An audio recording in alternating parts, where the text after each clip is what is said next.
Good evening. My name is Diego Cardenas, and this is my aviation capstone narrated PowerPoint for improving pilot weather awareness for aviation safety and aeronautical decision making. As we all know, weather has been an incredibly big factor throughout aviation history since the very beginning of flight at Kitty Hawk with the Wright brothers. They knew about the weather, they knew how important the weather was to flying and how dangerous it could be. Um, And although advances in technology forecasting have improved access to weather information, hazards like turbulence, thunderstorms, rain, low ceilings, um, they still pose a pretty significant risk to flight safety. And I believe that pilots must understand weather conditions and accurately interpret available data for to make safe, informed aeronautical decisions. So, just real quick, my thesis for this entire thing. Pilot weather awareness is essential for aviation safety and professional ADM because it reduces weather-related accident risks, improves operational planning, and strengthens our aeronautical judgment, despite arguments that modern technology has reduced the need for extensive weather knowledge.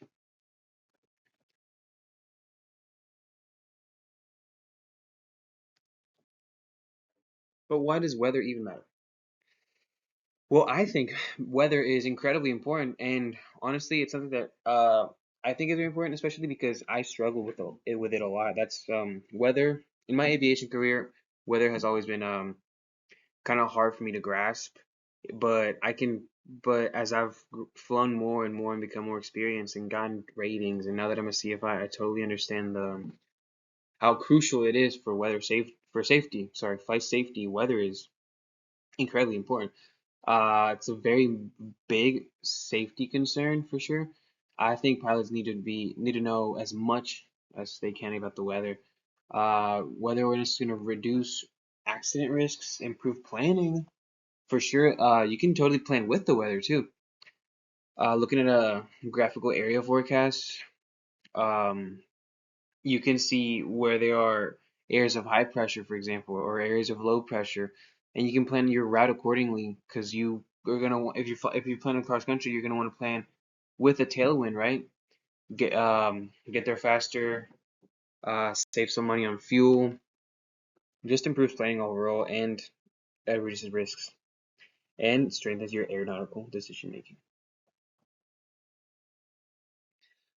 So VFR, weather-related accident risks. Some of them here include VFR and IMC incidents.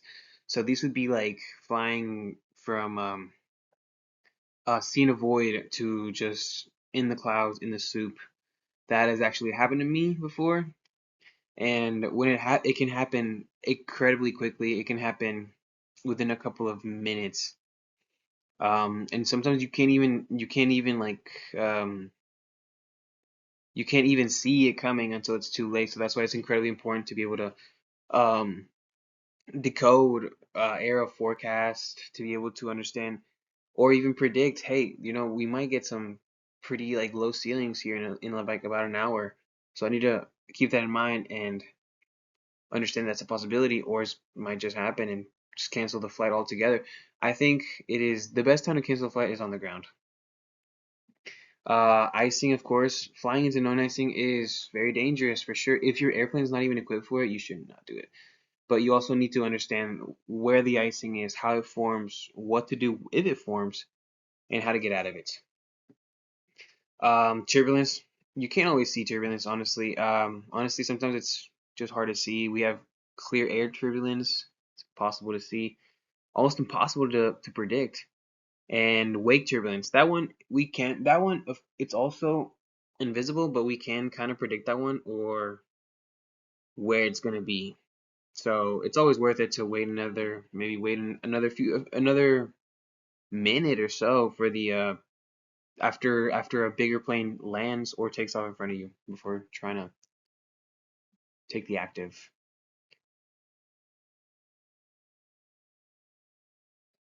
Here are some aviation weather resources that I personally use and I think everybody should be familiar with. METARs, these are issued once an hour, or when the tower feels like the weather has changed dramatically, drastically. Terminal area forecasts, those are TAFs. Those are issued like in advance. They're not observations like a METAR is. They're forecasts, so it's what's gonna happen. They're not always, keep in mind that they are not always accurate, but they add up. This all adds up to the big picture of the weather. Graphical forecasts, of course, those are very useful. I like those a lot. Radar imagery, for sure. Again, how technology has changed is helping us out. We can sometimes even get in planes. I've seen planes that can get in real-time radar imagery on their PFDs or MFDs, and airmets and sigmets for sure. So some great sites here that I use before every flight are aviationweather.gov. That's a government website, and it gives us everything from every kind of product we need, any kind of weather graphs that we need, graphical air forecasts, METARs, TAFs, for the entirety of the United States. And it also gives us what I use, this really big screen right here at the very where it starts. It's very user friendly. You can click on any area and learn more about the weather there. Also, Flight Service Station has a website, and from their website, you can even file flight plans.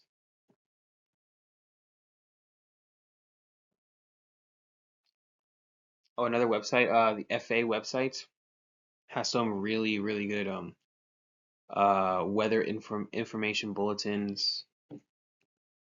Um, EFBs and weather briefers for sure. I use these all the time. EFBs, I'm sure we all have for flight.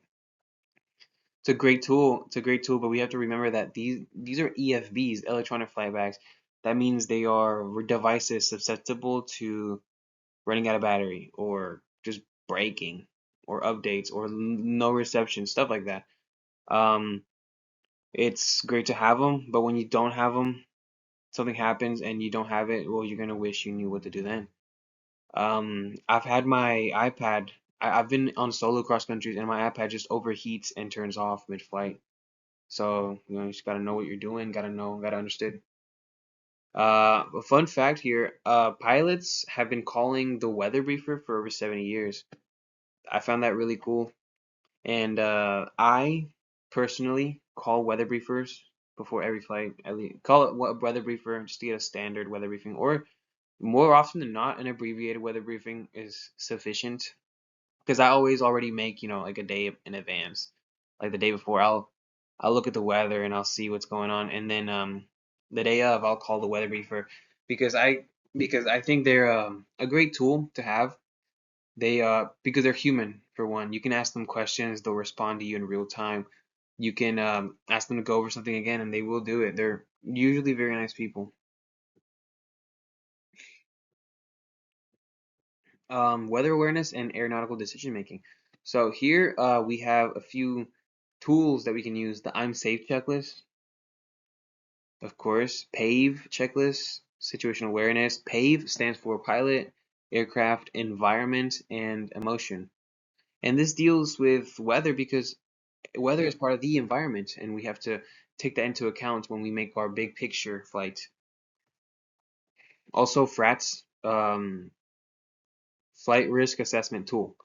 That's what it's called. It's on the FAA website, and you plug stuff in to this generator, calculator, whatever, and it like gives you a risk assessment level, and you use that to decide if the flight is worth it. So has technology reduced the need for weather knowledge? I don't think so at all. And sure, now we have ADS-B weather for flight, satellite weather in real time, and very advanced avionics that can do all this stuff. But I don't think it's even worth it. I don't think it makes a lick of difference if you have all this and more, but you don't know how to use them. Like I think you can give a pilot or anybody all the resources in the world, but if they don't know how to use them, it's useless. So, from a scientific lens, of course, weather awareness through science, meteorology improves forecasting for sure. Weather models increase accuracy, and accuracy can be used to increase safety. Scientific understanding improves safety. I'm not arguing that about that. I'm just arguing that it does not reduce the need for you to know about weather. I found a really cool Bible verse that ties directly into this and further proves my point. Um, Proverbs 27 verse 12. A prudent man, a prudent man foreseeth the evil and hide himself, but the simple pass on and are punished. Was pretty clear here that God wants us to foresee evil and act accordingly, to foresee danger and act accordingly, like weather. Weather can be very deadly, and it warns us that the simple man or the man that does not prepare is punished. So yeah, stewardship of life. This ties right into weather awareness, wisdom, preparation, and respect and protection of life above all else. Here's a real life case study that I found really interesting. Um, it Fortunately no one was killed, but a flight attendant and 10 passengers were injured. And this was and this is going to further prove my point that it is very important because as I talked about, you can't always see weather phenomenon. For example, here, it was a VMC day, smooth conditions, but they encountered a very severe jolt of severe turbulence. The autopilot was disconnected. Aircraft started rolling 30 degrees and had 300 feet of altitude deviation. And yeah, this further proves my point that it is very important. Uh, a flight attendant was thrown, 10 passengers thrown, and they deemed it important enough to declare an emergency. Finally, some recommendations that I have, of course, I'm gonna put my 2 cents in there. Continue your education, get that next degree, uh, get that, IFR rating, get the next rating, get your CFI, get your CFII. Scenario-based training, great kind of training. It's becoming very, very common nowadays and very popular as pilots, we fly real scenarios. Like we don't pretend fly. We fly in real scenarios in real life. Make conservative decisions. Sometimes it's better just not to go. Maybe delay the flight by a day. It's really not that big a deal. And the official NTSB and FAA recommendations state that it is imperative for every pilot to be able to understand weather. And in conclusion, of course, weather remains a significant aviation hazard. Technology does support, but it cannot replace pilot knowledge. And weather awareness reduces accident risk, improves planning, and strengthens ADM. And lastly, I do not believe in any way that it replaces the need for pilot knowledge.